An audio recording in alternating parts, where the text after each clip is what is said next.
Hello there.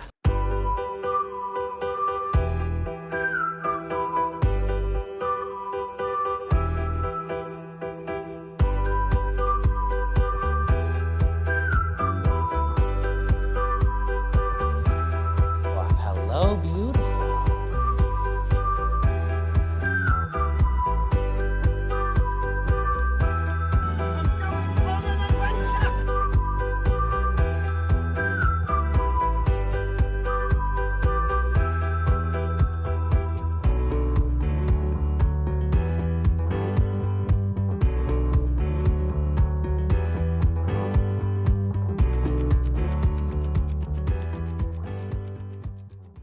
Hey everybody, what's up? Welcome back to an exciting episode of Fandom Fights.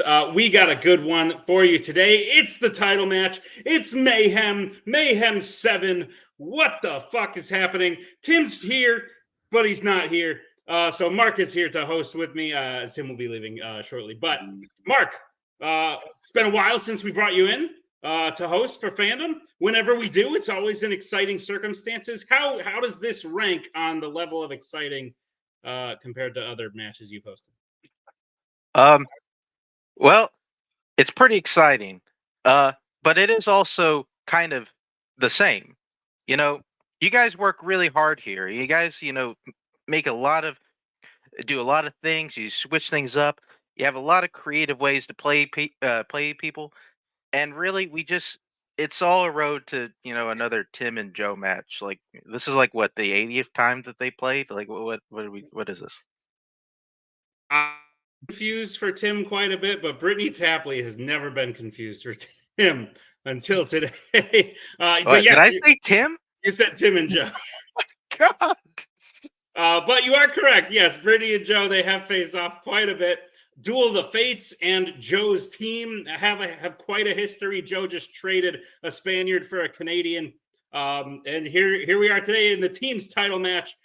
Duel of the Fates, two-time champions going for their first defense since winning the title back, are playing Posse Galore, rookie 6-0 team who just won the tournament. Few have accomplished that feat going 6-0. Posse Galore is right up there with them. Sure, they're a new rookie team, but at the end of the day, Igor was a strong rookie last year. Perfect partner for Joe. They're as deadly as a team as Duel of the Fates. So I don't know what's going to happen today, but let's see how the teams are feeling in the promos. Eminem once said, "You only get one shot." Although we'd probably win another tournament and come back. But, yeah, this is the only opportunity. No, wait, it's not, because my teams usually win tournaments.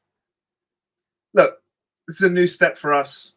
The final step for us. 6-0 is a hell of a record. And whatever happens, I think we've done enough to show exactly what we're capable of. Everyone in this match, except me, has been a champion. I'm in danger, but I'm here for the danger. Let's do this. Oh, God, that sucked. He does promos like he names teams. Let's play. Mark, thoughts? Oh, they were promos. Yeah. They happened. Love Joe. One of the greatest of all time. I agree with the team naming comment. However, let's get into round number one. Round number one is going to work like this. There's going to be 10 questions in the realm of Fandom Fights. Each player is going to have 15 seconds to write down their answer. At the end of 15 seconds, we'll say pens down, at which point the players will reveal their answer and say it aloud. Each correct answer is worth 1 point apiece. Should any individual player get all 10 questions correct in round number one, they would receive a bonus question. Each team will have 4 repeats, 1 challenge for the entirety of this here title match. Teams, any questions as we get in round number one? No. Good luck, Duel. Good luck, guys. Good luck, guys. All right, Mark, would you like to hit them with the first question? Sure, why not? Your first question would come in the category of DreamWorks. In Trolls Band Together, what sporting activity is Branch's older brother Spruce doing at Vacay Island when he, Poppy, and John Dory first find him? I wanted you to ask this because I know this is a favorite of yours. Oh yeah, like a lot of nostalgia with this one. A lot of letterbox entries. I look like a crazy person, always logging trolls band together. No, you don't, because it deserves to be logged every day. 5, 4, 3, 2, 1. Pens down. We'll start with Brittany. I might be wrong. I said volleyball. We'll go to Igor. Sadly, I haven't seen it. Tennis. We'll go to Tyler I believe it's surfing. and Joe. Surfing. Surfing is the correct answer. So we'll start off tied 1-1. As we get to the next question, which comes in the category of Law and Order. Who plays Serge in the Beverly Hills Cop franchise? Serge. Serge. I don't know. That how they say it, or do you just want to put a little stank on the name? I could have said it either way, but it is said both ways in the film. But if I'm gonna choose a way, it's gonna be the stanky way. It's good to know. 4, 3, 2, 1. Pens down. I have regrets. Igor. Put that stank on it, Nick. Bronson Pinchot. Tyler. Bronson Pinchot. Joe. Aquel. Bronson Pinchot. And Brittany. Bronson Pinchot. Bronson Pinchot is correct. Clean sweep. 3-3. What's next, Mark?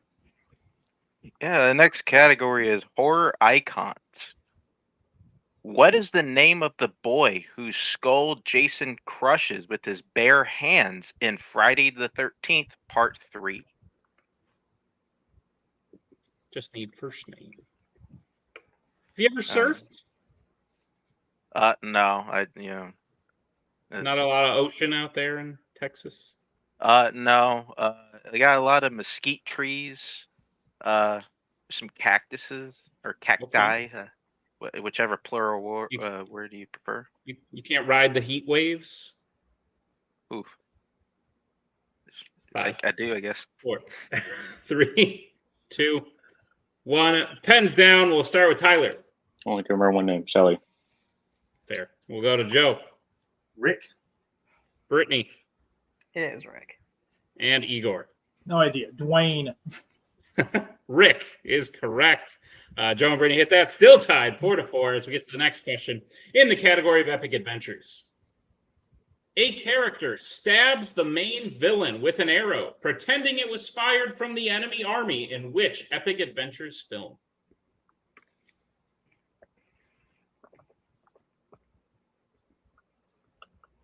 It's funny because Serge's name, I would also pronounce the actor's name incorrectly at first. Bronson Pinchot. That's how I was going to say it. That's what I was thinking until Igor said it different. And I was like, maybe that was the joke. Right.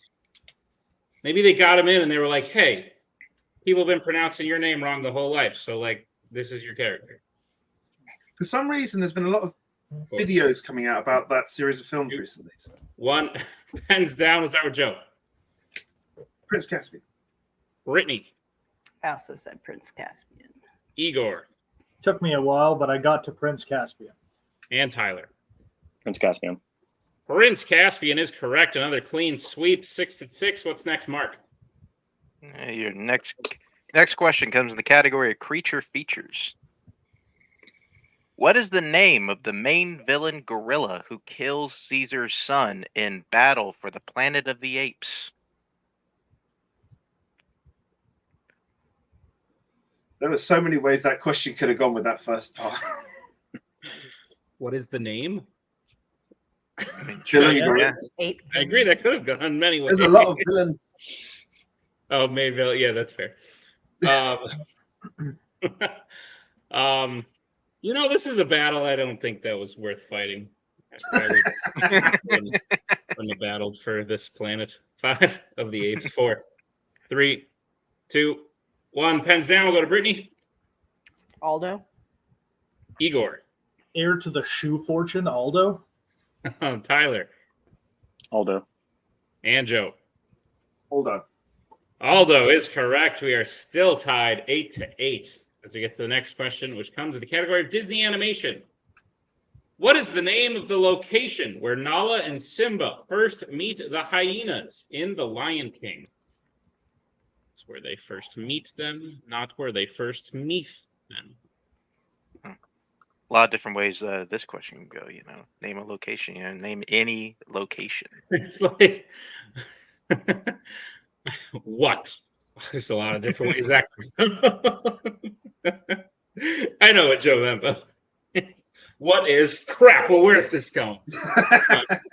4, 3, 2, 1. Pens down. Start with Igor. Elephant graveyard. Tyler. I also said elephant graveyard. Joe. The elephant graveyard. And Brittany. Well, you might dig me because I said elephant's graveyard. Elephant's graveyard.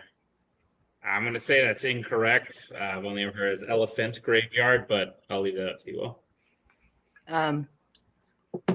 OD, I'm assuming. I figure we can just discuss it in our call, correct? Right. Oh. In our, right. All right. Posse Galore is taking the first lead. It's 10-9. We're going to move on to the next question. Mark, what's the next question? Next question comes in the category of mixed bag. Name 3 fandom films from the 4 main comic book categories where the main villain intentionally kills themselves. We will give you some extra time. Elephants. Elephants is I just can't imagine what it would be like to be an elephant, I mean, we live about the same, aren't they? Old and they They're remember old. people. They remember things well, apparently. I don't know. Trunks. They have trunks. Yeah, like if we had horns, like we basically just be elephants. Well, no, because all those other things I just said don't apply to us. Oh man. Let me give it another 15 starting now. It's nice. They got to go through a lot of them, so It's fair. Yeah. Quick math. Almost 200. No. 5, 4, 3, 2, 1. All right. That is Posse Galore's first repeat. Go ahead, Mark. Question again. Name 3 fandom films from the 4 main comic book categories where the main villain intentionally kills themselves. Just so we're clear, because, the 4 main comic book categories are Marvel, DC, MCU, Worlds of DC. Oh, shit. I just don't want anyone being like, hey, that one movie in that other category was a comic book once. I mean, you guys added Turtles. Yeah. That. Another one I can think of. I mean, wait, does Jaws ever intentionally kill himself? There's the Adventures of Tintin. All right, we're gonna get answers in 5, 4, 3, 2, 1. Repeat question. Oh, all right. That is Posse Galore's second repeat. Go ahead, Mark. All right, question once again. Name 3 fandom films from the 4 main comic book categories where the main villain intentionally kills themselves. This one question is going to be half the match. Just Tim said keep it under an hour. knew that wasn't happening. How about no? You know any Ricks? Well, there was a doctor, but he kind of just stopped working, so I think he's maybe a no. Jesus. I know a lot of Richards, but I don't think any of them go by Rick. I mean, no. I mean, you can go by Rick. You might as well, go by Dick. Yeah, because conversation starter. Hey, that's a funny name you got there. 5, 4, 3, 2, 1. Pens down. Start with Brittany. Well, we'll see. I said The Bourne Supremacy, War for the Planet of the Apes, and Predator. because Ward Abbott. We'll go to Igor. My brain wasn't working. I only had. That's fair. Don't worry. We'll go to Tyler. I got close. This is Spider-Man 2, Iron Man 2, and Batman and Robin. I thought you said outside of the. Is it outside We'll of? go to Joe. I said The Dark Knight Rises. That's all I could get. I think all are unfortunately incorrect. We did say from the main. I heard outside of. Okay. Okay. So Joe didn't get 3. Igor, what'd you say again? No, don't worry about it. I got. Okay. I had. Yeah, don't worry. Tyler got 2 that we had, which is Spider-Man 2, Iron Man 2. We don't have Batman and Robin. Yeah. So I'm going to say no. I will leave you to discuss. If you would like to discuss. I don't think it. Yeah, I don't think it is. I didn't have it's anything. doesn't So. kill, yeah. No. God damn it. I came up with 3 too. Tyler, if we'd combined. Other options included Black Panther, Eternals, Doctor Strange in the Multiverse of Madness, Aquaman and the Lost Kingdom, etc., etc. Oh, yeah. With that, no more perfect rounds, but we'll move on to the next question. Apologies, Tim, for the length of that Sorry question. about the repeats, Igor. That's all good, bud. Perfectly worth it. All right. Your next question comes in the category of Marvel. How does the main villain Poppy die in Kingsman: The Golden Circle? Here's how crazy I am. Is I've been out of the game for a while, right? Used to be pretty good at this. Been out for a while. Don't play that much anymore. People like Brittany, Joe, Tyler, where they have far surpassed me to the point where I can write a question and Brittany can turn around and start saying the Bourne Supremacy and Predator 2, me being like, am I wrong? Yeah. Oh my. 5, 4, 3, 2, 1. Pens down. We will start with Joe. Drug overdose. Brittany. I kept it broad and said overdose. We'll go to Igor. Drug overdose. And Tyler. Yeah, drug overdose. Drug overdose. Overdose is correct. Ponzi's still in the lead, 12-11. What's the next question, Mark? Next question comes in the category of DC. Name one of the 2 actors whose voice. Name one of the 2 actors who voiced the fire and ice guinea pigs in DC League of Super Pets. Yeah, I also would have stopped halfway through that sentence and been like, what am I about to say?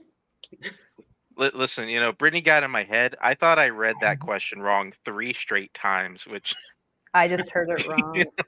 No, it's just the phrase. Oh, that. Yeah. yeah. That's fair. I thought you were talking about this. I thought it's just, fire and ice guinea pigs. Totally normal. 5, 4, 3, 2, 1. Pens down. We'll go to Brittany. Thomas Middleditch. We'll go to Igor. Thomas Middleditch. We'll go to Tyler. Thomas Middleditch. And Joe. Thomas Middleditch. Thomas Middleditch is correct. The other option was Ben Schwartz. Yes. Ben Schwartz.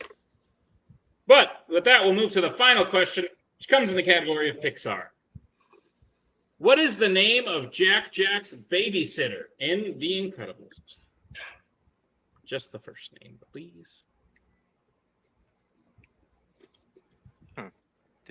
Did she have a last name?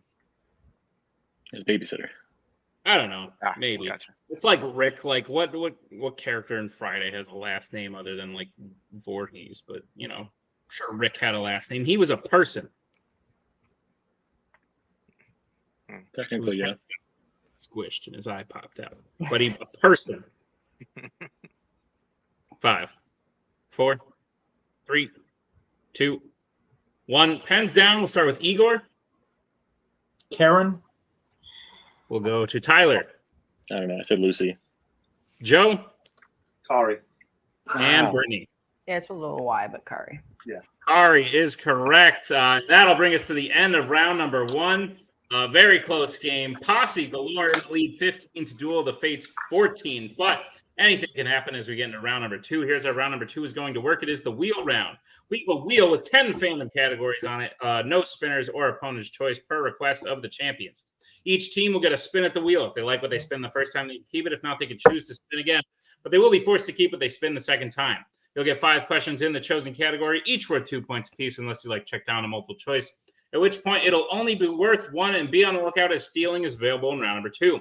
Your categories on the wheel today are James Bond, Law & Order, Creature Features, American Spies, DC, Star Trek, Marvel, Criminal Underworld, Epic Adventures, and Star Wars. Posse galore, you're in the lead. Would you like to spin first, or defer to Duel of the Fates? This is probably one of the best wheels I've ever seen in a fandom match. That's not bad. I think we spin first. I'm comfortable with everything on this wheel. And there's Let's no roll spinners them and bonus bones. anyway. So Let's roll them bones. All right, Mark, go ahead and spin that for Posse galore.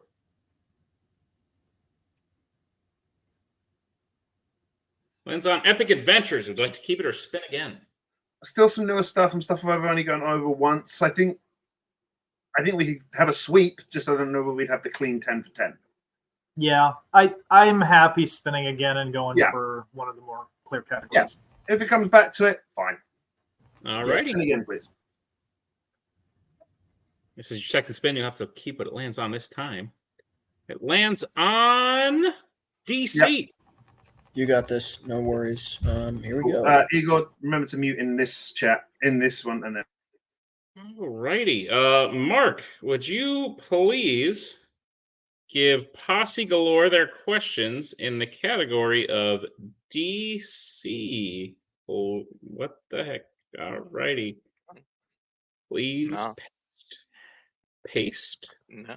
We're going to copy, and we're going to. And Hey, Tim, I'm on view only. That's a problem. All right, Mark, would you please give Posse Galore their questions in the category of DC?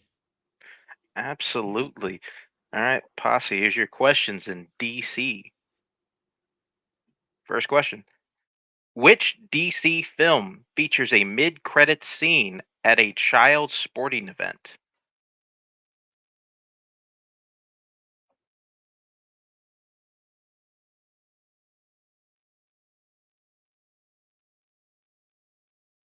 Five, 4, 3. The loser's final answer. That is correct for That 2 is- points. Your second question from Mark. Yeah. Okay. Guess I was fired. All right, your next question. Who plays Zod? Who plays Zod's right-hand woman Ursa in Superman 2? Usually I don't do the counting. So. Sarah Douglas, final answer. That is correct for 2 points. All right, your next question. What is the name of the man who Arcane doses during a toast with the first batch of his formula in Swamp Thing?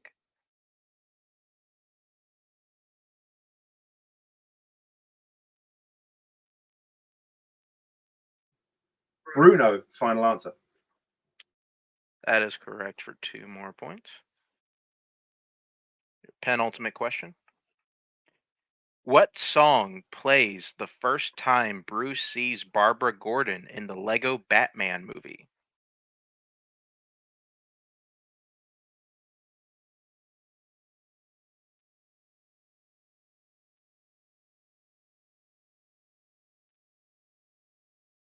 Five, 4, 3. I Just Died in Your Arms Tonight, final answer. That is incorrect. Going over to Duel of the Fates for the 2-point steal.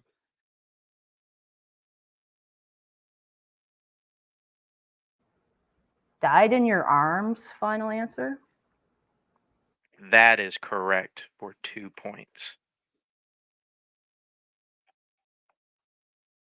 Any issues? Mhm. Just give me a thumbs up if you guys are talking to Hobby. Yeah. Yeah. Okay. You good? All right. All right. All right. Final question, category of DC. What is the name of the kingdom Tristan is destined to rule in Stardust? Stormhold, final answer. That is correct for 2 points. Yes, it is. Posse Galore gets their score up to 23 with that Steel Duel of the Fates is at 16. Is that what you have, Mark? Yeah, that's what I have. All right, then we will bring back in the wheel. And And show this that you're on screen anyway. But go ahead, Mark. that's me there for spin.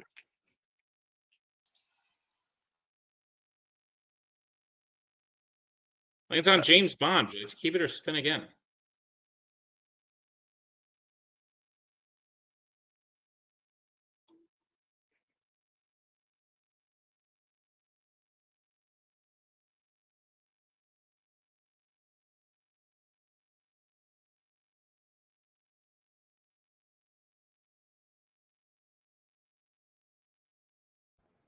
We're gonna spin again. All right. Go ahead, Mark. This is your second spin. You'll have to keep what it lands on this time. And it lands on American Spies. All right. Duel of the Fates. I will be giving you your questions in the category of American Spies. Are you prepared for them? All right. Your first question. Which American Spies film features a character barely escaping being hit by a falling piano?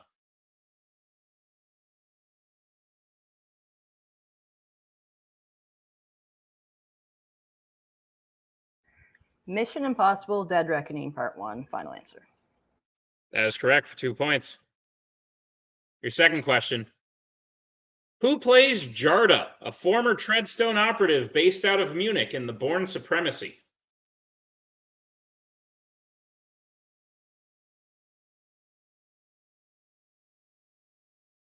Martin Kasokis. Final answer. Sorry if I butchered it.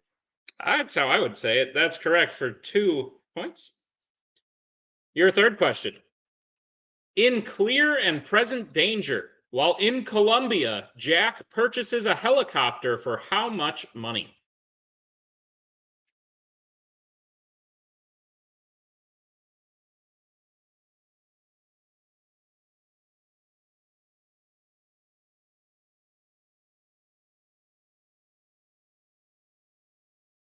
Multiple choice, please. All right, your multiple choice options are: is it A, $1 million, B, $750,000, C, $2 million, or D, $1.5 million?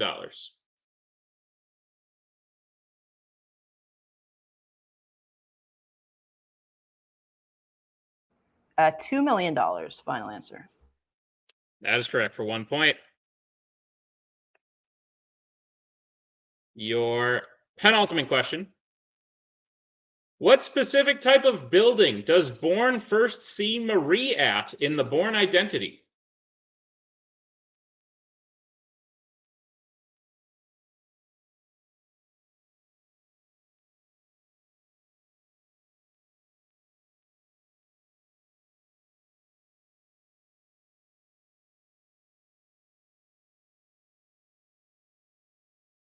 Five, four, three. U.S. Two. Embassy. Final answer. That is correct for 2 points. All right, as we move to your final question in the category of American Spies. In what city do we first see Jack Ryan working undercover for the CIA at the beginning of Jack Ryan's Shadow Recruit?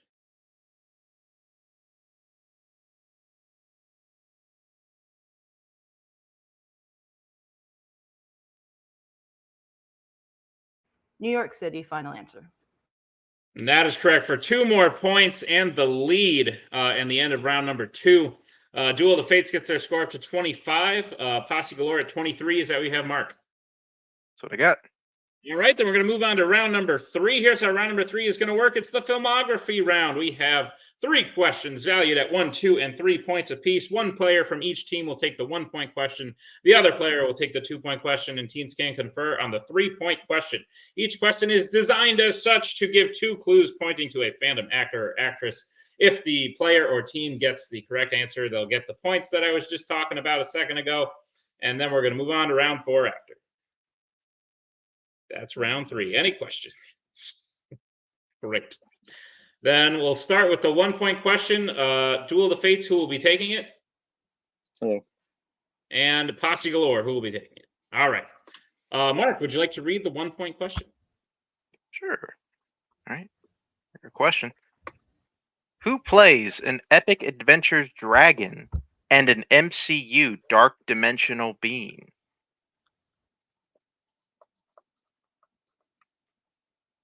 Hungry, Mark. Yeah, so am I.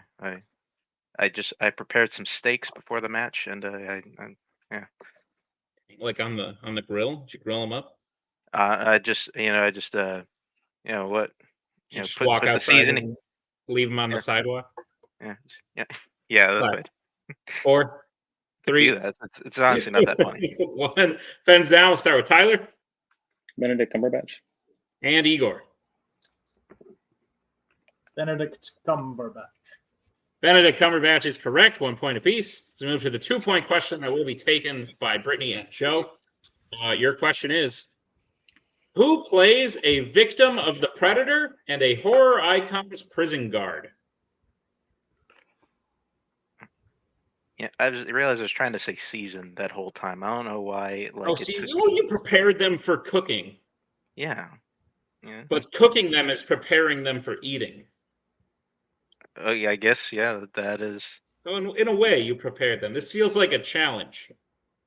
I mean, you said guess preparing the steaks. That could mean for cooking or for eating. 5. I mean, I just want to eat them. 4, Yeah.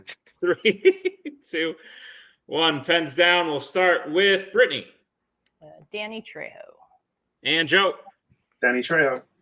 Danny Trejo is correct for 2 points apiece. All right, we're going to move to the 3-point question. Teams can confer on this 3-point question, which means you'll be back in your Zoom calls or Skype or insert generic video conference device here. Both teams good? I need to know who will be writing it down for both teams. Brittany for duel and Posse Galore, who's going to be answering? Looks like Joe. Joe? Okay, yeah. Perfect. All right, your 3-point question is. Mark, you want to read it? You go ahead. Oh, I wasn't sure the way you were leading up to that. Question. Who voices a DreamWorks police chief and a co-worker of the main character in the DC film? And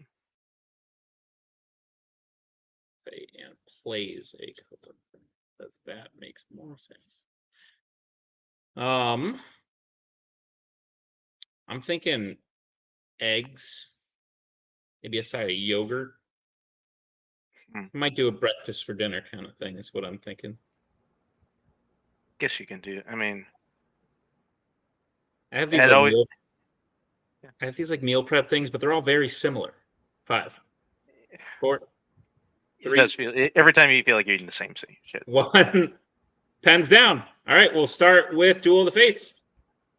Alex Borstein or Borstein. And Posse Galore. Borstein. Alex Borstein is correct. So a clean sweep from both teams of the filmography round, which means Duel of the Fates maintains their 2-point lead. The score is, wow, that's a lot of tallies. It's 31-29. Is that what you have, Mark?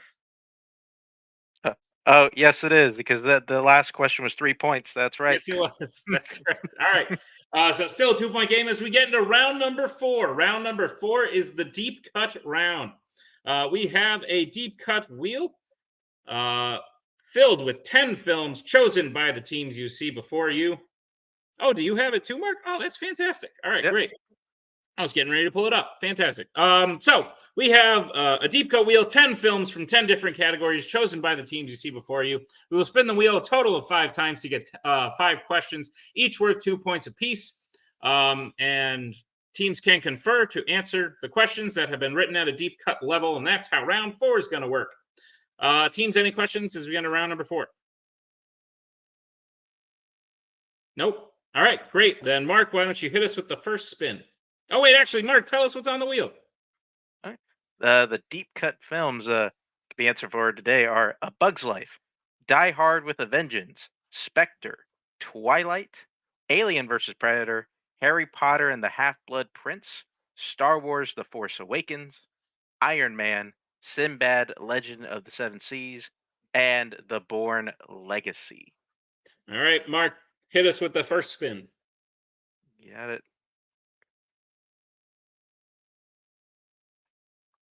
Lands on A Bug's Life. All right, I'll be reading your first question, both teams. We'll remove the wheel. All right, teams, are we ready? Same answers, Brittany, Joe? Fantastic. All right, your first question is, what do the ants blow into in order to alert everyone that the grasshoppers are coming? General answer.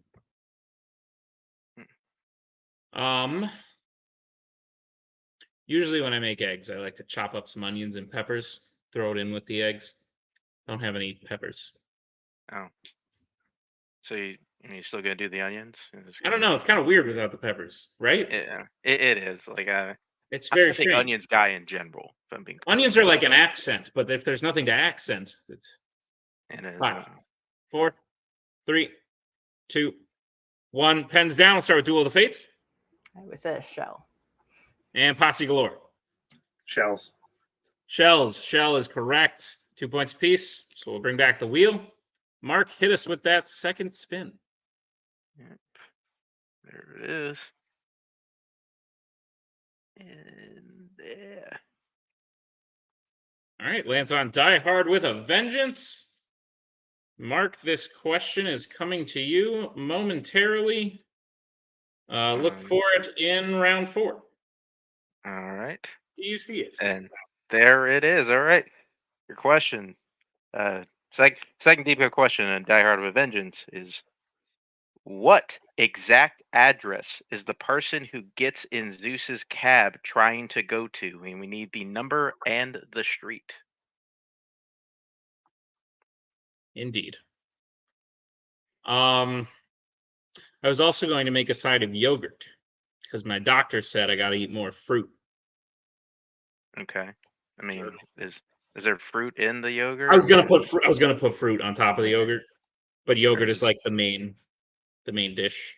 I mean, unless your doctor told you artificial flavors count, and then I would say get another doctor. He specifically said that they didn't. They don't count. 5, 4, 3, 2, 1. Pens down. Start Posse Galore. All right, and Duel of the Fates. You said 112th Wall Street. 112 Wall Street is the correct answer. So Duel of the Fates will hit that and widen the lead by 2 points. It's now a 4-point lead, 35-31. As we bring back the deep cut wheel and hit you with the third spin. Which will land on Spectre. Spectra. All right. I will be reading your question from Spectre. Your third deep cut question is, how long does Madeline give Bond to leave the building before she calls security? Man. She didn't like him that much. I'd call security on quite a few people. Mm-hmm. Yep. How many people in this room? Like this room? Mm-hmm. I'd call Joe for the rest of them. Be like, Joe, get them all out of here. 5, 4, 3, 2, 1. Pens down. We'll start with Duel of the Fates. So 10 minutes. And Posse Galore. 10 minutes. 10 minutes is correct. 2 points apiece. Keep chugging along here as we bring back the deep cut wheel for the penultimate time. Mark, spin it away. And you land on Die Hard with a Vengeance again. Great. Mark, you can't read anything except for Die Hard with a Vengeance questions. I've decided. There it is. All right. Your fourth deep cut question, Die Hard with a Vengeance, is, what is written on the card that Zeus reads in Yankee Stadium?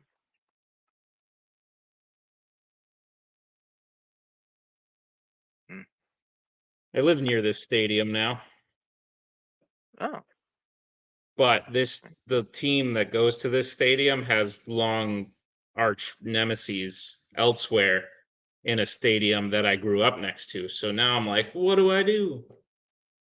oh. That's why when people ask me, I just say I'm a Mets fan.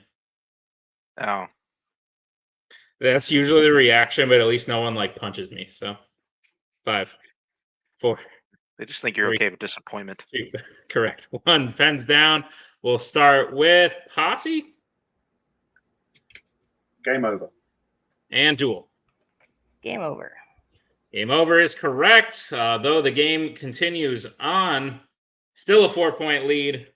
Jesus Christ, 39 to 35. This is getting disgusting as we hit you with the last spin in the deep cut round.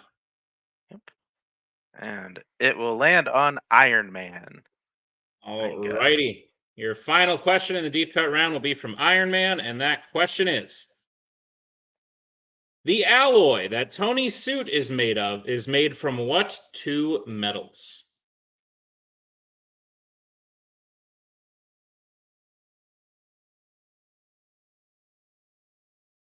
Four is a good number. Like, yeah. Huh? It would have been bad if it was 3, only 3 deep cut moves you're asking. Like, watched all of them, like Dude, this was very much my idea to make the deep cut round. It was, but it was my idea when I was still playing. So like, I didn't do it just to make other people's lives miserable. Like, I had a rough time.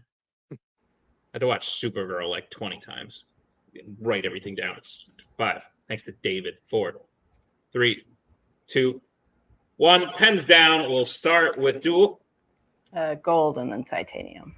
and Posse. Gold, titanium. Gold and titanium is correct. So each team will get another 2 points. Duel of the Fates maintains a 4-point lead at 41 with Posse Galore trailing at 37. So you have, Mark. that is what I have. Great. Well, then we'll move on to round number 5, the final championship round. It's the betting round. We have 5 more questions in the realm of Fandom fights. Once the teams hear the category, they can choose who will take it. The other player will have to take question 2. Teams can reset on questions 3 and 4, and teams can confer on the 5th and final question. Once they hear the category, they can bet anywhere between 0 and 2 points on the question. If they get the question correct, they'll gain those points. If they get the question incorrect, they will lose those points. We will play until someone is mathematically eliminated or we have reached the end of the match. Teams, any questions as we get into round number 5? All right, Posse Galore has 2 repeats remaining. Duel of the Fates has all 4. And we'll get into the first category that you can bet points on, and that category is DC. Let's get bets, starting with Duel of the Fates. Who will be taking it for how much? I'm going to take it, and we'll do 2. And Posse Galore. I'll take it 2. All right, your question in DC. What is the name of Dr. Woodrew's super soldier serum that he uses to create Bane in Batman and Robin? Unfortunately. DC had good choice of hats. Who has a good choice of hats? Bane. Of hats? Like, Yeah. My favorite thing about him, he'd wear like a hat and a trench coat and pretend people didn't know he was Bane for some reason. Like, oh yeah, that's like he's trying to be inconspicuous. That's fair. A man in a luchador mask being inconspicuous. 5, 4, 3, 2, 1. Hands down. We'll start with Duel of the Fates. Venom? And Posse Galore. We are Venom. Venom. Thank you. Is correct. 2 points to each team. Score is 43 to 39. We have a 43-39. As we move to the next category that Tyler and Igor will have to take, that category is Mark. Mark, what's the category? DreamWorks. Let's get bets, starting with Igor. 2. And that's a lot of tallies. And Tyler. I went with 1. All right. Mark, what is the question in DreamWorks? All right. Your question. Which DreamWorks film features a location called Starlight Plaza? Oh, didn't write that down. Be important.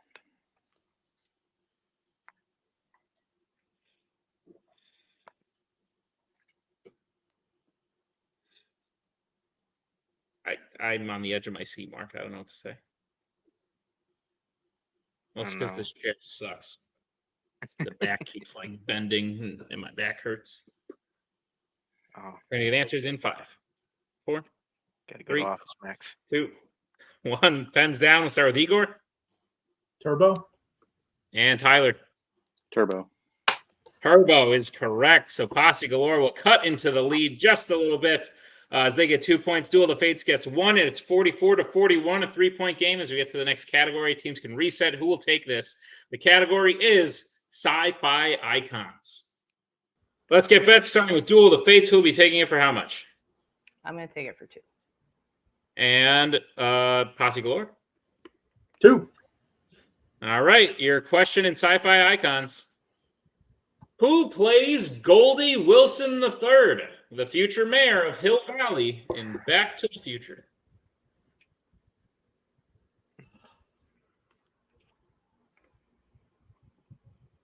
Not Junior or the 4th, The third. but the 3rd. Yeah. What a name. It is. Only heard that name in Sin City and this vastly different character. So anyway, I didn't see Turbo in theaters, and I've seen it more than any human should, to be fair, but it's a rough one. 5, 4, 3, 2, Repeat the 1. question. All right, that is Posse Galore's third repeat. The question again. Who plays Goldie Wilson III, the future mayor of Hill Valley in Back to the Future? You know, like Javi, I went to the theaters a lot as a child and couldn't see R-rated movies. And in my small theater, I saw Alien versus Predator 3 times. So, you know, I kind of, get it. Is that not rated R? Apparently not. And that's the problem. Sounds incorrect. We are going to get answers in 5, 4, 3, 2, 1. Pens down. We'll start with Brittany. I don't know. I just said Harry Waters Jr. because I know he's in one of these. And Igor. I don't know. Harold Miller. Both, unfortunately, incorrect. We're looking for Donald Fullilove. Fullilove. Okay. I thought that was quite a unique name, but anyway. Both teams, unfortunately, lose 2 points, which means Duel of the Fates still maintains their 3-point lead as we get to the penultimate category that Tyler and Joe will have to take. Mark, what is that category? Disney animation. Let's get bets, starting with Joe. 2. And Tyler. 0. All right, Mark, what is the question in Disney animation? Yeah, your question. In The Rescuers, what is Bernard's job before Bianca chooses him to accompany her on her mission?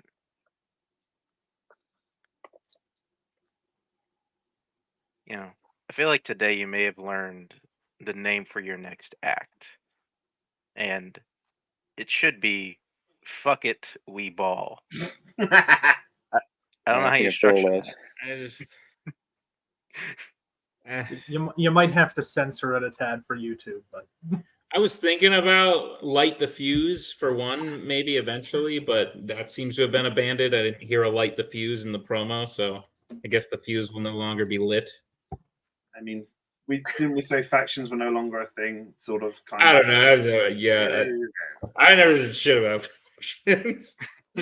5, 4, 3, 2, 1. Pens down. We'll start with Tyler, who bet 0. I don't know. I said janitor. And Joe. Janitor. Janitor is correct. So Duel of the Fates will stay right where they are. Posse Galore will gain those 2 points back. We now have a 1-point game going into the final question. Score is 42-41. And that final category that you can bet points on is Star Wars.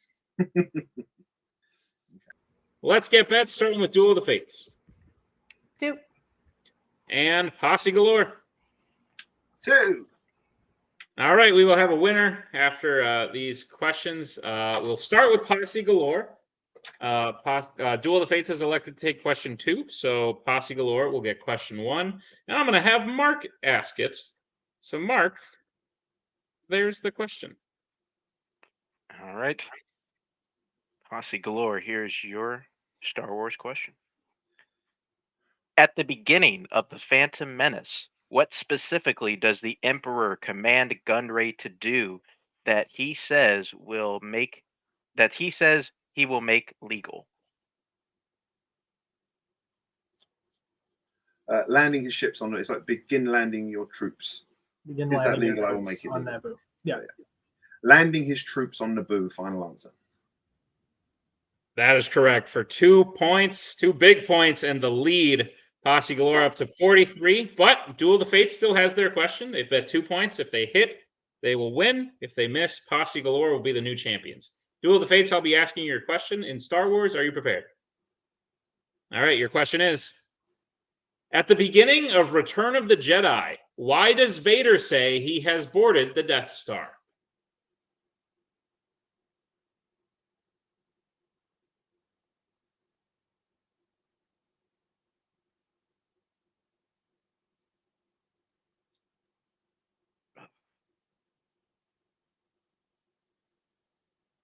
Five. 4. Repeat the question, please. All right, Duel of the Fates has your first repeat the question again. At the beginning of Return of the Jedi, why does Vader say he has boarded the Death Star?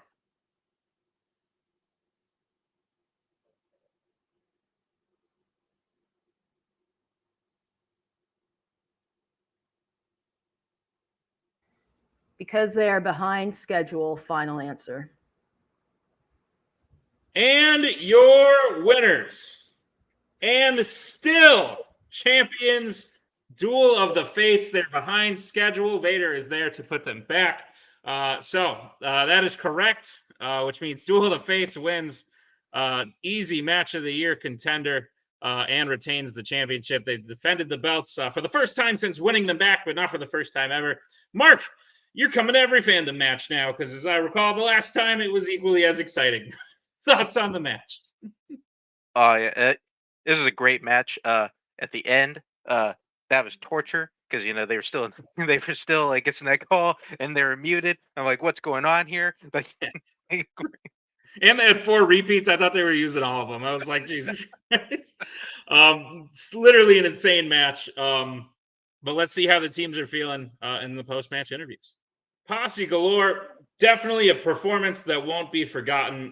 Fantastic stuff. God, bringing Duel of the Fates that far. Joe, I know you've had experience with Duel of the Fates as Wookiee Mistake. Wookiee Mistake being a team that played for years before they finally challenged for the titles, won them, and then played Duel of the Fates.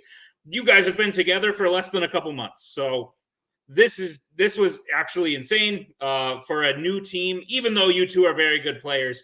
But figuring out how to work with each other, you clearly figured out how to do it very quickly, because to bring them all the way to the final question, make it a 1-point game. You each were just a couple of points off the 5-round points record. But at the end of the day, Duel of the Fates did come out on top. How are you guys feeling after this insane match? First of all, I want to say I'm really proud of my teammate here. For his first title match, that was damn impressive. And I think where this match really comes down to, and I think the defeat, I'm gonna put my hands up and I say the defeat's on me, because I chose not to multiple choice that Lego Batman question. And Die Hard with a Vengeance was the movie I was given. And that's what's made the difference in this match. Whether they would have bet 1 on DreamWorks and 0 on Disney Animation, we'll never know. But where we could have gained more points and not given up a steal is on me. Well, Joe, I would say you played 98% a perfect match. You were the closest one to a perfect round. But at the end of the day, yeah, sometimes, especially when you're playing caliber players like Brittany and Tyler, it can be those 1 or 2 things. But I agree. You even said it. Like, they probably bet on DreamWorks, on Disney. Who knows if it's as close coming down to the end. Igor, first appearance in a title match. Doubt it will be your last. What are your thoughts? You did fantastic. What are your thoughts on how were the nerves throughout the pressure? How are you doing post match? I don't know, doing great. Yeah, it was a real fun experience figuring out the all the back, just behind the scenes stuff on figuring out the breakout rooms and things like that was a little nerve wracking, more than the questions were. So yeah, no, otherwise it was a great match. Yeah, you can't really play anything less than perfect to beat Brittany and Tyler. And at the end of the day, we had a few slip ups. We weren't able to capitalize on some of their maybe conservative betting. The sci-fi icons. I don't really deep blame you for that one, Igor. a real deep cast thing, but yeah. I just thought "Full of Love" would be a name that you'd read once and never forget. But That's maybe fair. that would just be. But yeah. Yeah, I also wanted to say, look, Igor is completely right. You do have to play pretty much perfect to beat Duel of the Fates. And they had a really great game. But I said it before, I said it again, this new style of fandom with these new categories, people are missing more than they ever have before. And the opportunities were there. We didn't take them this time. But like you said, we've been together a few months as Posse Galore. 6-1's a hell of a record. And I'm sure we'll be back here very soon. Absolutely. Javi, quick thoughts on Posse Galore's first title appearance. Yeah, they played great. I think Joe's putting a little too much pressure on himself for this loss. Listening to them backstage, it's a team effort. It's not that one of them was like, this is the case and go. It was like a lot of like, I think this is this. Yeah, great. Sounds good. So it's nothing to be like, it just, sure, you didn't go 100% perfect, Joe. I'm sorry. All right. You missed. I know you're joking, but I also know that pisses him off very much. 3 egg. Yeah. Okay. You forgot about the deep cuts. Fair enough. Igor, you did great for your first title appearance. Obviously, Duel's a great team. They're probably top 3 of all time. I in no particular order. Ren, Duel, Wookiee. Like that's just how it is. Dummy's right behind, by the way, Kastner. I'm not. It's just like sorry. Just I don't know. All right, Harry, before you make more enemies. They're great. They're great. I'll make enemies. I don't mind. Posse Galore, fantastic match. I'm sure we'll be seeing you again, whether it's in some way and eventually in the title ring. But congratulations on a match well played, and we'll see you next time. Duel of the Fates. First time beating a team with Joe? Question mark? Yeah. Yeah. Yeah, and I know he hates to hear that too, but I love again, it. you're Duel of the Fates. Losing to Duel of the Fates should not be a surprise to anyone, no matter how good you are. But that's got to feel good. Obviously, the both of you, Tyler, Joe, beat you in the singles tournament to get to the singles match. So you both have some beef with Joe, and maybe now Igor has some new beef with you that he'll be bringing back. But at the end of the day, they pushed you. They outplayed you in round 1. They did very well in round 2.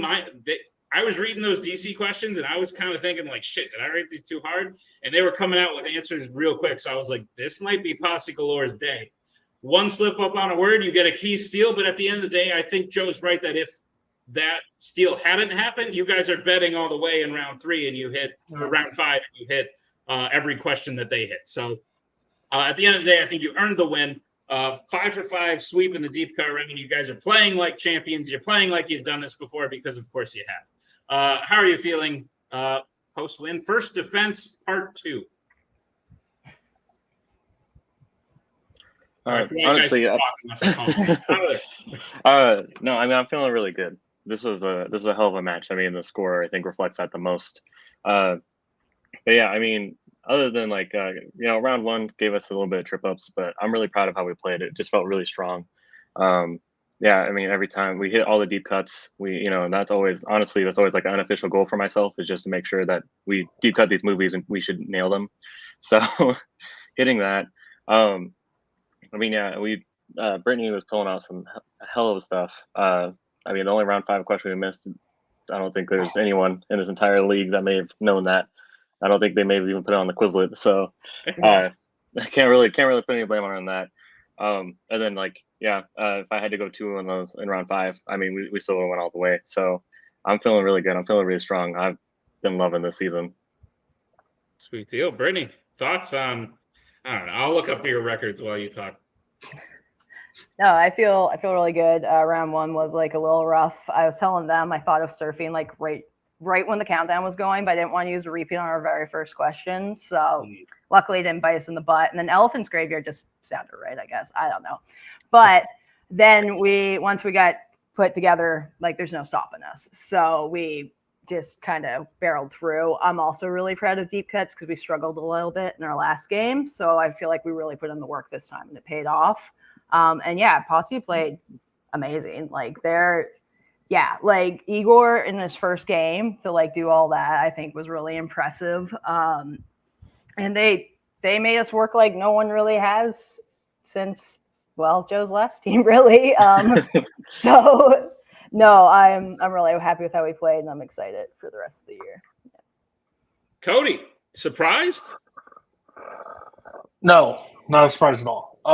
It wasn't as clean as we would have wanted, but it's still 40. Like we scored 40. What I don't know, 40-something points. Yeah, the record's 46. You guys got 44.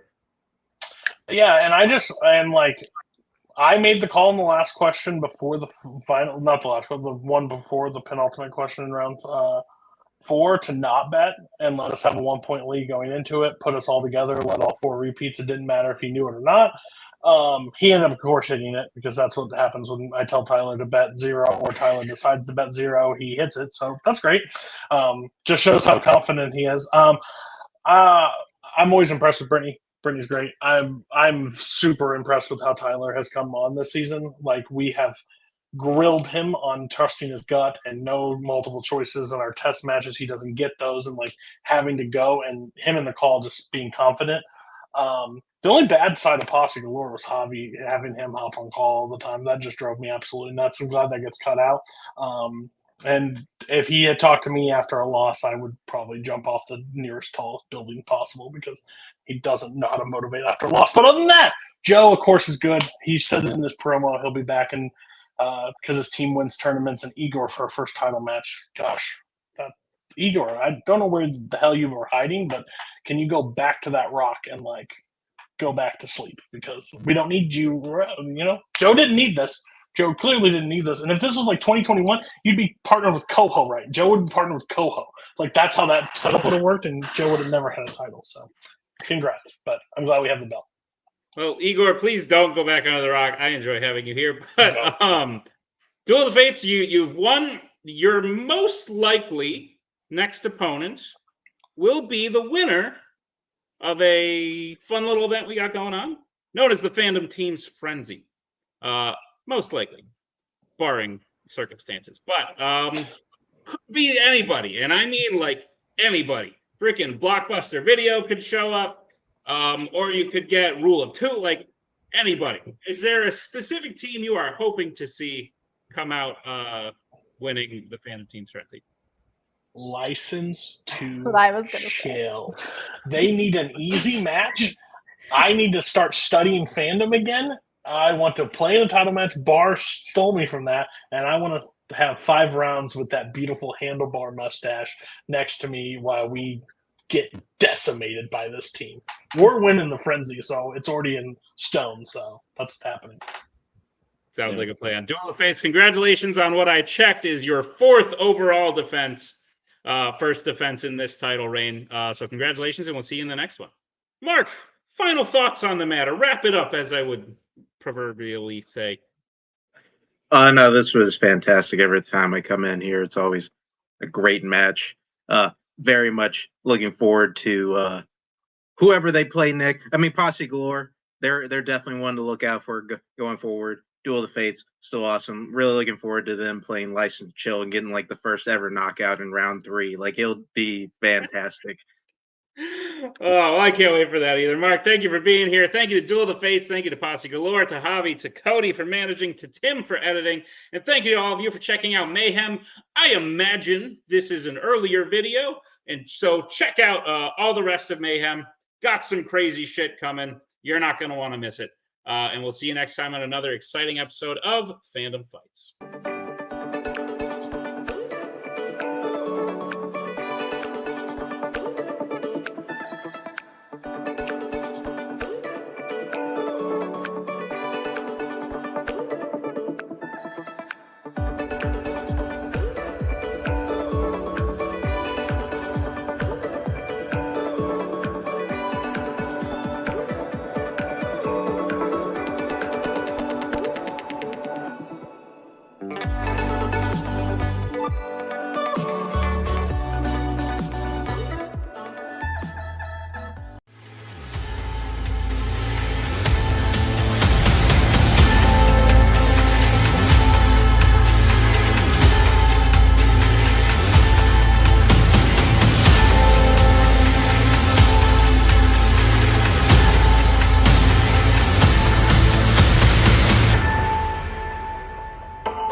everybody, back to Multiplex Movie Melee, and welcome back to Mayhem at the Multiplex 7. We have your Melee singles title match to present to you tonight. The champion, Jeremy the Atom Adams, going up for his first defense, won the belt against Cameron, Cookie Wise Redshaw, and he won the belt from a Cameron, and now he faces another Cameron Holtzman.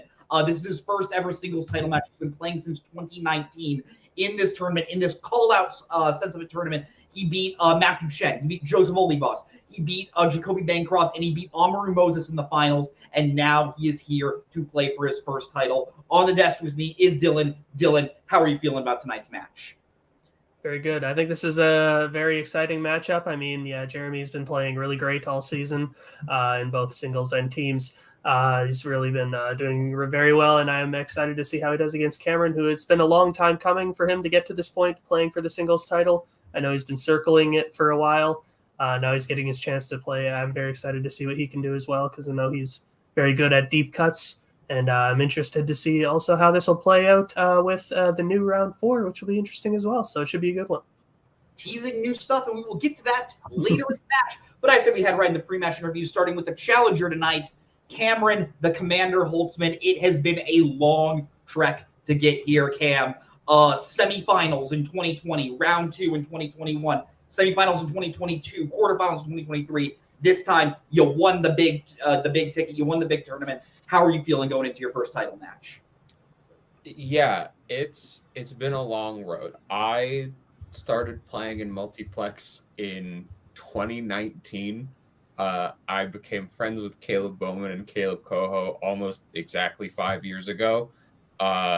And from there, joined this community. And yeah, I like playing here, but it's always eluded me. Like you said, made it far in tournaments. I played in multiple singles contender matches where just the wheel hated me both times. But finally, I made it here, and I'm excited. It's been a long time. I get to deep cut. I like deep cuts. I was good in the league where it was nothing but deep cuts, and so I just picked the movie that I used all the time in the league where it's nothing but deep cuts. But no, Jeremy is a phenomenal player. Like, he has been great at this since before I started doing any of this. Very different people. He, as I said there in my last match, haha, Jeremy, you're old. Haha. But truly, like, it really is the difference of like the young challenger versus like the old person who's been like holding on for a while, the old guard. That's the term I'm looking for. And yeah, we'll see how it goes, but I'm excited. I like deep cuts. Words said by no competitor before Cameron Holtzman ever. But I say we head into the second interview with the champion of Movie Melee singles, two-time champion, Jeremy the Atom Adams. Jeremy, you got your belt back this year after returning last year after a big hiatus. How are you feeling coming into your first defense against someone like Cameron? I have very mixed feelings because on the one hand, I'm really excited to have the belt again. I really want to defend it. I want to prove that getting it back wasn't a fluke and that, you know, us old dogs still have some tricks. But on the other hand, I'm a big fan of Cameron. Like, I love that he finally got here. You know, he's the leader of a faction that I love, that I'm very happy to be a part of. And so there's part of me that's rooting for him, which is weird because, you know, it's warring in my head with that competitive part that's going to be really sad, you know, when I lose. But then the other part's like, God, what a great story for Cameron. So I'm torn, but I'm going to play as hard as I ever play. That I wish I could not, you know, play really hard and be hard on myself, but I don't have that gear. So here we are. Jeremy, as your manager, just let me win. Okay. Well, it's always fun blood when you have inter-faction matches, but round 1 is going to work like this. Round 1 is the whiteboard round. Competitors will receive 8 questions from 8 different categories, each worth 1 point apiece. They will have 15 seconds to write their answer on their board, after which we will say pens down, and they will reveal their answers. Answer all 8 questions correctly, you will receive a bonus question asked to you and only to you. Because this is a title match, competitors get 4 repeats and 1 challenge throughout the duration of the match. Any questions before we head into your match? Good luck, Cam. Nope. In which case, question 1 will be coming to you in the category of animation. A hidden location called Laputa can be found in what Studio Ghibli movie? Sounds like a mouthwash, Dylan. I think you are muted. I am. I'll leave my banter for the next question. Fair. But yes, I agree with you. 4, 3, 2, 1. Pens down. Jeremy, will go to you.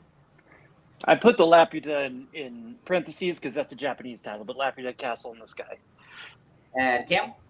I got 1 point. I'm happy. Castle in the Sky. Castle in the Sky. Laputa Castle in the Sky. We'll accept both. Yes. All right. So your next question will come in the category of drama. Who stars as Walter Lee Younger in the 1961's A Raisin in the Sun? Yeah, so I have a question to ask you because I noticed it when I was looking at my camera, and now I'm a bit self-conscious. With the black shirt, if I weren't wearing glasses, would I look like Sid from Toy Story? You have more hair than Sid from Toy Story, but I do love Slightly. the 5, 4, 3, 2, 1. Pens down. Cam will go to you. Sidney Poitier? And we'll go to Jeremy. Sidney Poitier. Sidney Poitier is correct. Both tied. As we head into question 3 in the category of Westerns, you will find a posse called the Regulators in what Western?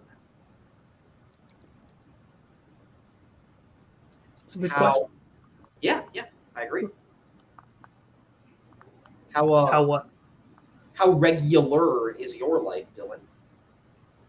Very. Very? Very. Very boring. Ordinary guy, fair. Yeah. I feel like I live a fairly radical life if you get my drift. 5. Nice. 4, 3, 2, 1. Pens down. Pens down, Cam. Pens down. We will go to Jeremy. It's down. The Is it the Wild Ones? And Cam. Tombstone? Both incorrect. We were looking for Young Guns. Oh, God, of course. Cam. Dylan, hit him with question 4.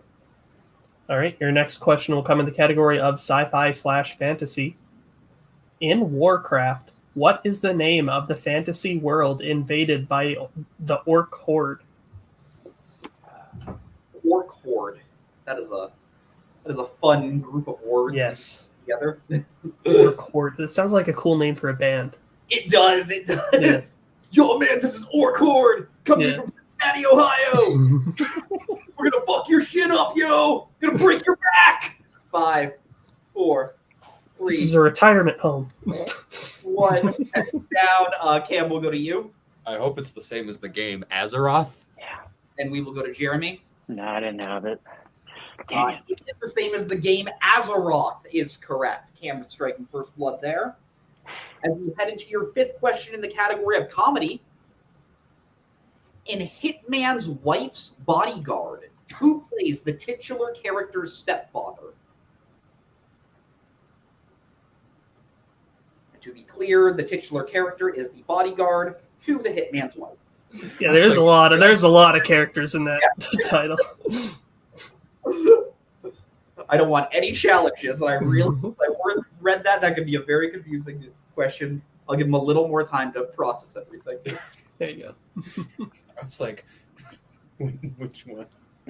5, 4, 3, 2, 1. Pens down. Jeremy will go to you.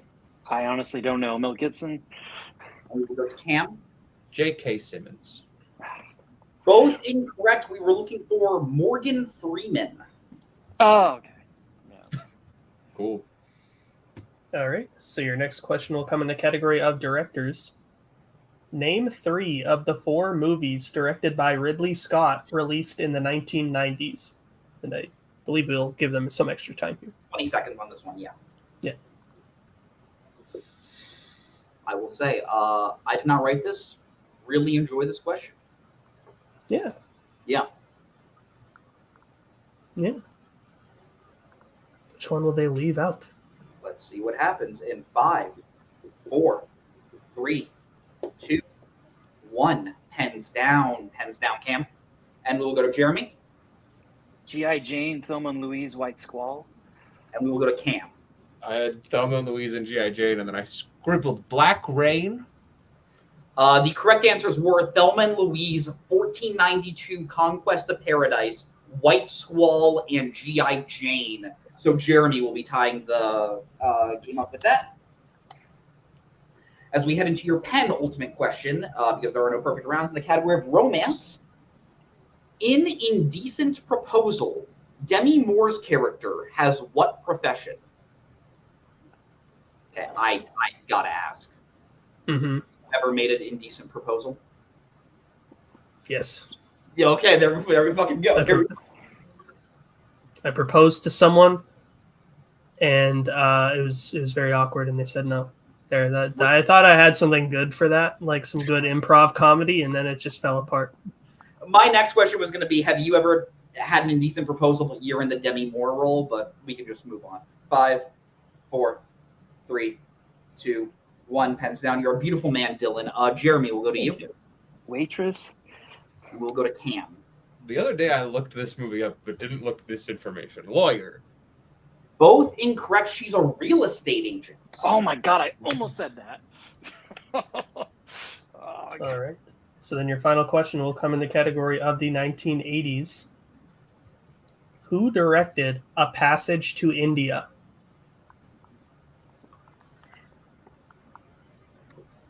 If you had a secret passage in your house that could lead you anywhere, where would you want it to go? I really want to go to Italy. That's top of my list of places I want to travel to. Passage to Italy, and you're the main character. That would be a really fun movie. Yes. 5, 4, 3, 2, 1. Pens down. Cam, we'll go to you. David Lean. And we'll go to Jeremy. David Lean. David Lean is correct. So with that, Dylan, I have the game tied up at 4-4. Is that what you have? That is what I have, yeah. All right, but anything can happen as we move into round number 2, also known as the wheel round. Competitors will get a spin at the wheel, in which case they will receive 5 questions in whatever category they land on. Each question worth 2 points apiece. They do have the option to check them to multiple choice, in which case it devalues the question down to 1 point. But be on the lookout because there is stealing in this round. If you do not like what you get for your first spin, you do have the option to respin one more time, but you must keep whatever category you land on for your second spin. The categories on your lovely wheel tonight are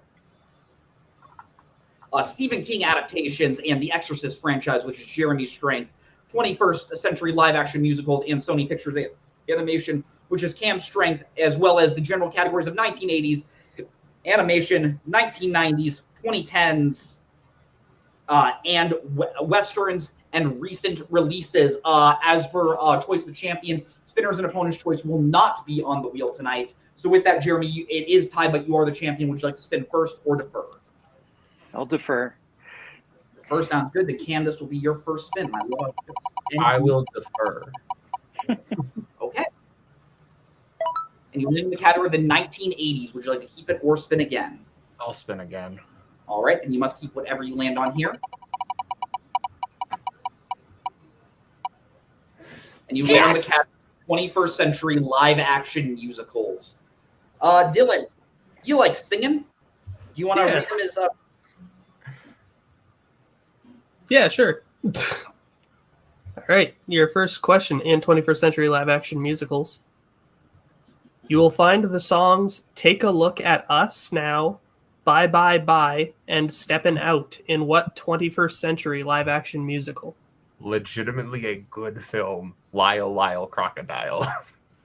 I don't believe you, but that is correct for 2 points. You know, the second I saw that answer, I knew that was going to be the exact thing you said before you answered. I thought it was going to be terrible, but I've seen it 3 times now. Your next question. What profession do Craig and Trevor have before being fired in Dix the Musical? They're salesmen. If you need me to be more specific, they sell Vroomba parts. That is correct. We just have salesmen here. Okay. Yeah, I was like, I don't know how specific you mean. All right, your third question. What does Jamie's mother give him on his birthday that Jamie had been saving up for in Everybody's Talking About Jamie? A pair of high heels. That is correct for 2 points. So now your penultimate question in this category. Who plays Roddy Largo in Repo the Genetic Opera? Roti is Paul Sorvino. That is correct for 2 points. So now your final question in this category. In Mamma Mia, Here We Go Again, Bill tells his mother not to let Kurt, his twin brother, tell a joke about what kind of animal while accepting an award on Bill's behalf. A goat. That is correct for 2 more points and a clean sweep of the category. So after that, Cam gets his score up to 14. Perfect 10 for 10 there. So we will head into Jeremy's first spin.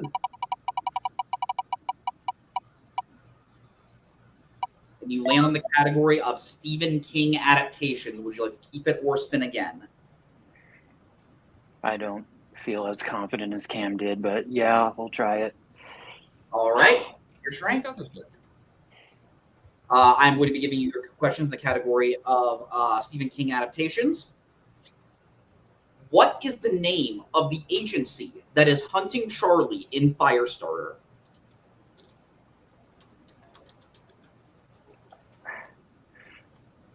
I need to know what version. I'm sorry. Do you have a year on which Firestarter it is? I'm gonna pause. I'm gonna have to pause. Yeah. All right. Yeah. Let's do it very quick, I can though. give an answer that's right for both of them, but there's an answer that's only right for one. It's a little. The question's already asked. I think we have to do that. Yeah. All right. Let me just answer, and then we'll go from there. All right. 1984. Okay. All right. Okay, so the answer is the Department of Scientific Intelligence. They also call it the SHOP. The SHOP. It's got both those names in both versions. Can we get one answer? I'll say the SHOP for the 84 version. That is correct for 2 points. Cam, if you want to challenge, I apologize. No. We're I moving asked on. that exact question of bar trivia this week, weirdly. Okay, question 2. Who plays Lloyd the bartender, who Danny believes to be the ghost of his father in Dr. Sleep? Henry Thomas. Correct for 2 points. Question 3. What Western U.S. city does Ben Richards witness a food riot in at the beginning of The Running Man? Bakersfield. Correct for 2 points. Your penultimate question in the category of Stephen King adaptations. In 1408, the last manager explains to Mike that in the last 95 years, no one has lasted more than how long in the titular room?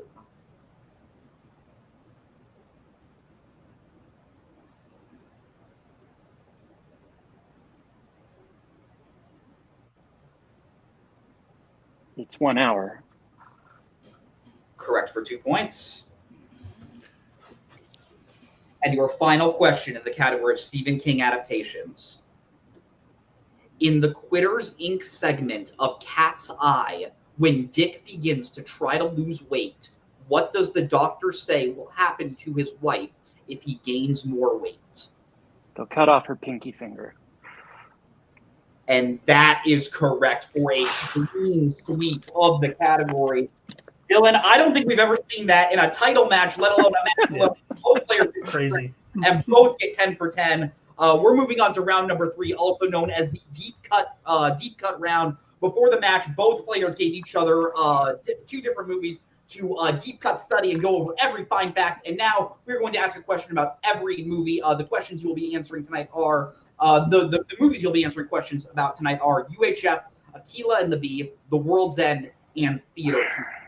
Dylan, why don't you hit them with their first question? All right. In the film UHF, Name 2 of the 4 shows that George includes in the new Friday night lineup that he pitches to Bob. And we'll give you 5 extra seconds for this. Yeah, game is tied 14-14. This has been a exciting match. Yeah. Yeah, good shit. Love the Mayhem. Ah! Yeah. Most exciting time of the year, except for maybe the final act. True. 5, 4, 3, 2. I'll get a repeat. Absolutely. That is Jeremy's first repeat. Name 2 of... Oh, Dylan, that's you. I'm so sorry. Name 2 of the 4 shows that George includes in the new Friday night lineup that he pitches to Bob. I just realized I had you go first, so that means there's going to be a question that I wanted to ask, but I can't ask. But oh well. I'll be able to listen. Sorry, buddy. I just realized I didn't have a thing to write down repeats. Has anyone used one yet, other than Jeremy? That was the first repeat that has been given tonight. Gotcha. Yeah. Jeremy at 3 repeats. Cam at 4. 5, 4, 3, 2, 1. Pens down. Jeremy will go to you. Strip solitaire and town talk. And Cam. Druids on parade and fun with dirt. That Cam is correct. Except the answers were Druids on Parade, the Volcano Worshippers Hour, Underwater Bingo for Teams, and Fun with Dirt. All right, so we will head to your second deep cut question in the category of Aquila and the Bee. What is the final word said on the first Spelling Bee championship Aquila watches on TV? I believe one player has one time used this as a deep cut before, and everyone has just said, that seems like a hellish movie to deep cut. Yeah. That's good. It's so nice. Should we, for this question, should we say that spelling counts? Let's see what we get. I'm just kidding. 5, 4, 3, 2, 1. Pens down. Cam will go to you. Brunnius. That's right. And we'll go to Jeremy. No, I didn't have it. Brunnius is correct. Cam also hitting that one. 18-14 as we head into the third question. In the film The World's End, when Gary and Andy meet the network... Let me try this again. When Gary and Andy meet the network, Gary tells it that it should get back in the rocket and fuck off back to where? Okay, so I can now tell you this. This movie has been used so many times in Ontel by this man and another man. And the fact that this question has not been used is insane, because when I first watched this movie, I was like, how the fuck has this not been asked in that fucking league? It's maybe the best quote in the movie. 5, 4, 3, 2, 1. Hands down. I was asked how many urinals are destroyed in a fucking movie. Jeremy, we'll go to you. Oh my. Legoland. And Cam. The best quote is "To err is human, so err," but Legoland. Legoland is correct. I'm going to calm down.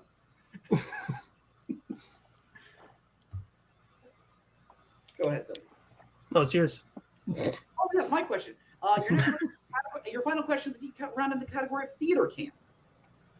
What is the name of the company Rebecca Diane got a performance job from during a camp?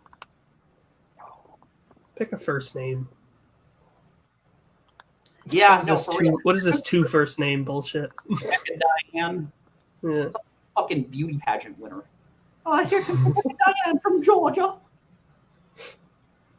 5, 4, 3, 2, 1. Pens down. Cam will go to you.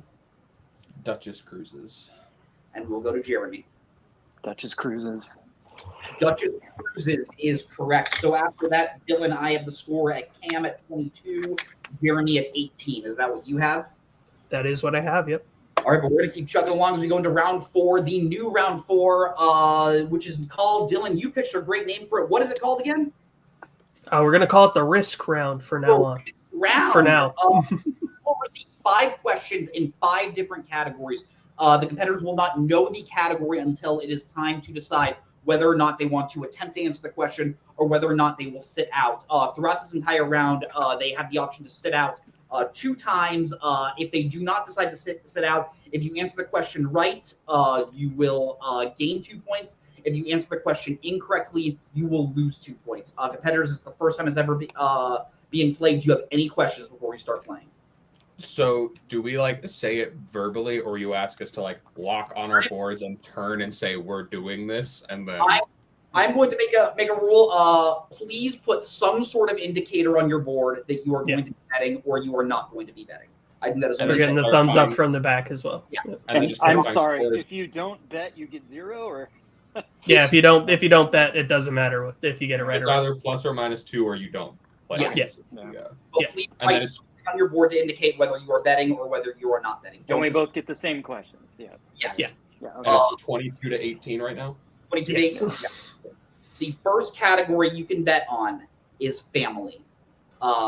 Jeremy, will you be betting or will you be abstaining? No. Cam, will you be betting or will you be abstaining? Yeah, I'll play. Okay. So this one will only be going to Cam. Jeremy has used one of his abstains. Both players in the category of family. At the end of the Sandlot, we see Benny has become a player for what MLB team? I said this before, but have you thought any more? Who would win in a fight, Gaara from Naruto or Crocodile from One Piece?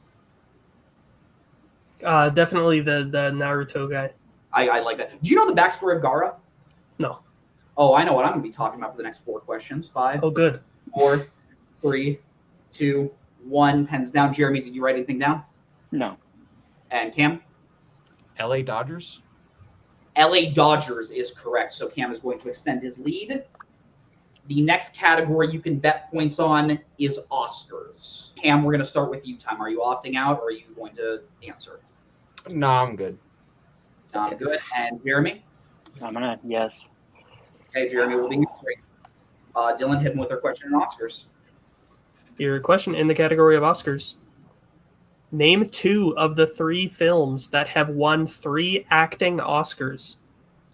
Going to give him a little bit of extra time. Okay, so Dylan. So in The Village Hidden in the Sand, the Kazekage had 3 kids, Kankuro, Tamari, and Gaara. When Gaara was born, his mother died, and the one-tailed Shikaku was sealed inside of him. But the Kazekage always kind of blamed him for essentially being the death of his mom. I'll get more into this. Actually, we're going to give him a little bit of extra time. Gaara's mom also like kind of raised him as like, this is too long. 5, 4, what? 3, 2, 1. Repeat. Okay, that's absolutely yep. Jeremy's second repeat. Your question again in the category of Oscars. Name 2 of the 3 films that have won 3 acting Oscars. Okay, so Gaara's mom's brother was the only one that kind of like showed love to Gaara. But then one day, Gaara's dad was like, "Yo, I want you to assassinate Gaara to like make him stronger." And he essentially tried to do the same, like it was by orders. But he also said to Gaara, "Hey, I actually did kind of like have a little bit of hatred for you, so it makes Gaara get like an evil heart." Fast forward later to when Gaara is 12, he's now into Chunin exams, and he has this huge amount of darkness in his heart. We're gonna get back to this in 5, 4, 3, 2. One more repeat.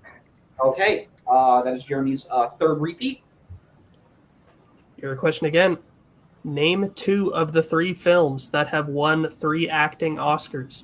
Go So on. when we meet Gaara in the Chunin exams, he's like the super evil guy. He makes it to the finals of the Chunin exams. The Sound and the Sand Village invade the Leaf Village. Sasuke goes out to the woods in order to try to stop Gaara. He gets fucking murked by Gaara. Naruto comes and he fucking summons a toad, and he ends up using Talk no Jutsu, beats up Gaara, and says, "Yo, man, I'm a Jinchuriki like you. I also have a tail demon inside of me. Why don't you be good?" And Gaara's like, "Okay, I'll be good." Nice. 5, 4, 3, 2, 1. Pens down. Pens down, Jeremy. And Holt, Cam, we're going to go to you. I know On the Waterfront, and then I guessed All About Eve. We're going to go to Jeremy. All About Eve and Network. Correct answers were A Streetcar Named Desire, Network, and Everything Everywhere All at Once. So with that, Jeremy is going to be losing 2 points. as we head into your third question that you can bet points on, that being the 1970s. It looks like both players are ready. Jeremy, will go to you. I have to, yes. And we'll go to Cam. Nope. All right.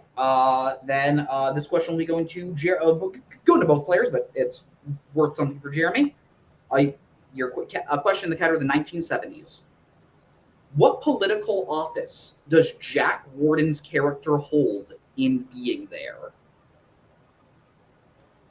I gave this movie to you to watch. And Yes, really thank you loved for that. Yeah, it was great. Great film. Yeah.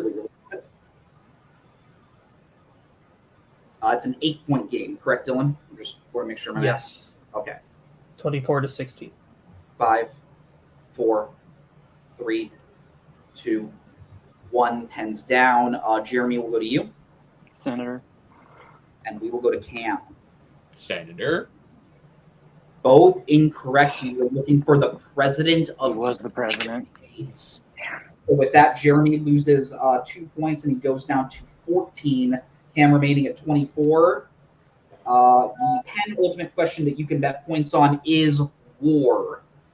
Cam, you don't have a choice. Jeremy, decide whether or not you would like to use your last abstain or not. All right. Looks like both players are ready. Cam, will go to you.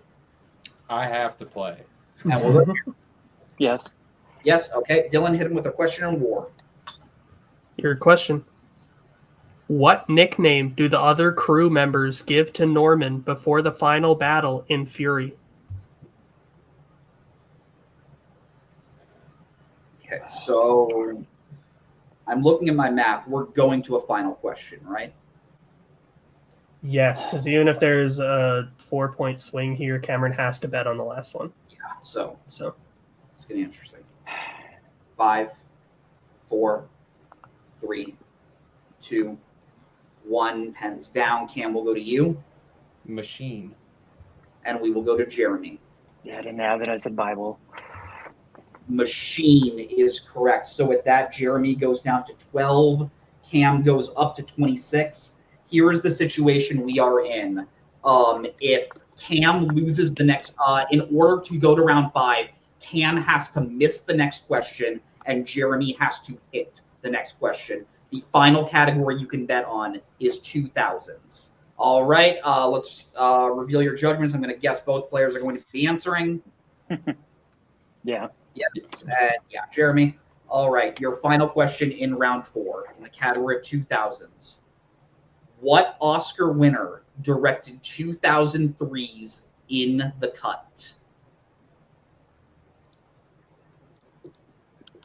This is intense. This is tense. This could decide who is the next movie melee champion.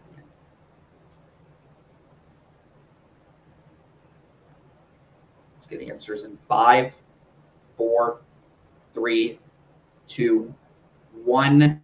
Jeremy, we will go to you. Good game, Cam. Jane Campion. And we will go to Cam. Jane Campion. And your winner, Cameron, the conductor Holtzman, by the way of knockout. Cameron, the commander Holtzman. Holy shit, Dylan, what a match. We're going to be moving on to post-match interviews, starting with our unfortunate second place finisher, Jeremy. You're a 2-time champion in this league. This was a new round format for you. Looks like it just didn't quite work out the kinks. Maybe you just didn't bet on the right ones. Maybe you just abstained in the wrong places. It was looking extremely close out of round number two, with you both sweeping your strengths. But it just seems like round 3 and 4 just didn't go your way. How are you feeling tonight? I mean, I just feel like that round is, that was rough for me. Like I don't like that round. So hopefully next time I'll get a little luckier. But yeah, I didn't really know any of the answers except the Oscars one, which it was in there. I just couldn't. I mean, I knew everywhere it was like right in there. I just couldn't pull it. But I knew network. But yeah, the other answer, I didn't know the Dodgers thing. I didn't know any of that. So I just didn't know them. And yeah, if you don't know those particular questions and your opponent does, yeah, that's a bad round. But yeah, I feel bad about the deep cuts. know so much about UHF. I just blanked on that one particular scene, and obviously Cam was ready for it. And yeah, Keela wasn't a good choice for me, so I'm going to kind of learn from that. But hey, Stephen King worked out great. You know, I really was studying the movies that I don't, really love and have memorized, and like a lot of those came up. So the studying paid off there. So I feel good about that. But yeah, like I said at the beginning, I'm really excited for Cam. It's been 5 years coming. He's earned it, and he certainly earned it tonight. He outplayed me. I can, whine about luck and whatever it is, but the guy outplayed me, plain and simple. And he's a fantastic player, a great manager, a great faction leader. And yeah, if it was going to go down this way, I'm glad it was him. Absolutely. We are most likely going to be seeing you sometime later this season. When you do come back, who would you like to play? Maybe someone new, someone I haven't played before. That's always cool. Some of these young, hungry guys. That's always fun. Like it kind of happened tonight with Cameron. I think I've played him before, but yeah, it was not in this high stakes. So yeah, just having a regular match that isn't a title match against one of these new guys, would be really cool. Maybe one of the other great players that we have in our faction. That's always awesome. Absolutely. Well, we are going to be. Thank you so much, Jeremy. But we are going to be going into interviews with your winner tonight, Cam. Like you said, it's been a long road. Won the title in 4 rounds with an entirely new round. You hit every question you betted on. You abstained in the correct places. How are you feeling now as the new Movie Melee champion? It's a lot. First things first. Great match from Jeremy. Like, we were even until that 4th round, and that round was a nightmare. Like, I had not a nightmare, like, but as in, like, going into it with it being completely new, completely unknown, you have no idea what to expect there. And I think just I got lucky that the things I bet on I got right, and the things I didn't, I had no idea. So it worked out, and Jeremy, I think, just was in the unfortunate position of needing to bet in some places. But still a great match from him. I don't get emotional very often.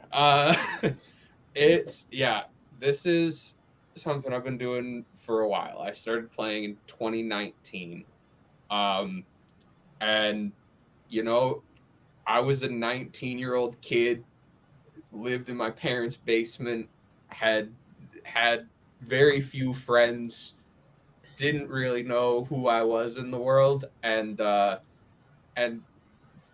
times have just changed so much since then. Like, I've made so many amazing friends from this community. I want to thank Kaleb Bowman and Kaleb Koho for being like the first 2 real friends I made in this community and for bringing me into Multiplex. I want to thank Adelaide Spence. I want to thank Jack Pinchuk. I want to thank every person who I've ever been on a team with. I want to thank Cameron Redshaw, who I would send messages in the middle of the night all week prepping up to this, being like, hey, I need opinions on things. And thankfully he was there to listen. I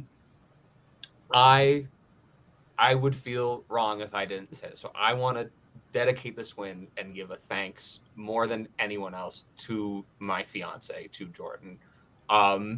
She has always supported me in doing this. She watched multiple very bad Stephen King movies with me for this, just because she knew that I had this going on and wanted to be supportive.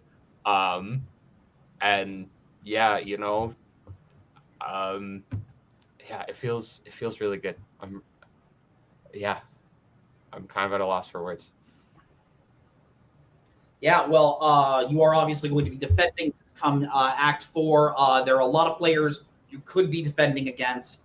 I don't want to name every single player in the picture, but who do you hope to see later on in the year?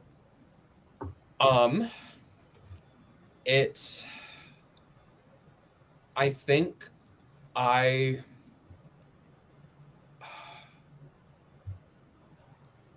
the one loss I've had that really still just like sticks in there still, that like I want the chance to fight back and repay, is when I played Kastner last year.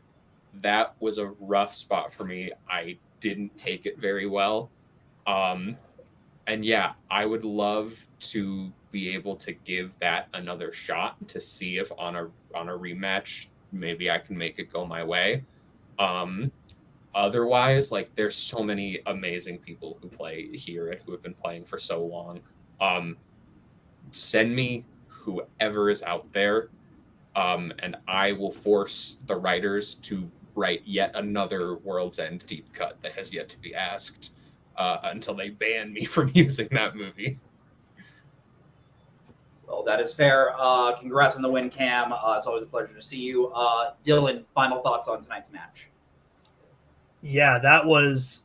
There's no other way to say it than that was an insane performance from Cameron Holtzman. Like, from round one on, where they, I think they both stumbled a bit getting 4 in round number 1. Cameron went 10 for 10 in round number 2, 8 for 8 in the deep cuts round, and hit every single question that he opted in on in round 4. Like, that is one of the craziest performances I think we've seen in a title match in a very long time. If he continues to play like that, he's going to be very hard to beat. But yeah, look, Jeremy, obviously, I think we all know how good Jeremy is. I mean, yeah, he's held multiple titles. He's held the singles title twice. I mean, he's been in many different teams champion teams. So, like, obviously, we know how good he is. We know he'll be back here at some point. I'm certain of it, because he's fantastic. Yeah, it's just that I think, yeah, the new round 4 is what really was just the deciding factor here today. So yeah, it seems like it went more in Cameron's favor, the questions that came up. So, you never know. I think with a different round 4, it could have been a completely different game. So yeah, a great match overall. Absolutely. Well, thank you all for watching Multiplex Movie Melee. Thank you all for watching Mayhem at the Multiplex. We do not know where this is going to fall in the timeline that you're watching. But on behalf of Jeremy, on behalf of Cameron, on behalf of everyone here at Multiplex Movie Melee, I'm Payson Johnson. That's Dylan Van Thine. Have a great night. Goodbye. Later.